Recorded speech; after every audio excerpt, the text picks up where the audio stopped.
अरे चढ़ल बाटे सावन के लहरा हो सैया जी पे कोइले बानी पहरा हो अरे चढ़ल बाटे सावन के लहरा हो सैया जी पे कोइले बानी पहरा हो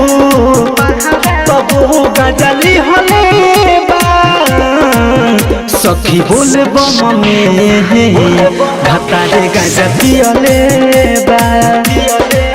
ए सखी बोले बम में घाटारे गाजा पियले बा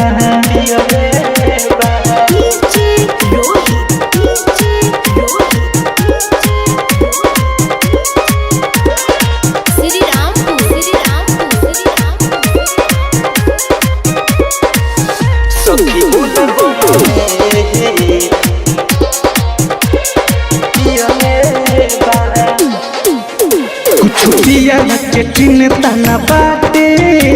तो पिए खातिर जियो तो बाटे रहे हर दम नशा में नचाइल बाटे होकर से मन बुताइल कुछ पिया के चिंता न बाटे तो पिए खातिर जियो तो बाटे रहे हर दम नशा में नचाइल बाटे होकर से मन बुताइल गजली होले ए सखी बोले बम में भतारे भांग पियले बा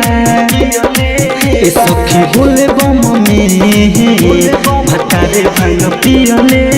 बा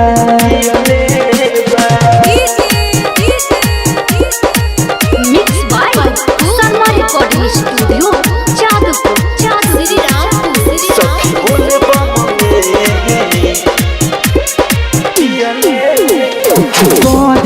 नहीं बुझाता सभे बोलो गमता मॉडल के जाता कहीं आशा हमें उतना गिर जाई यही से जी हुआ हमारे धक धकाता कुछ और का नहीं बुझाता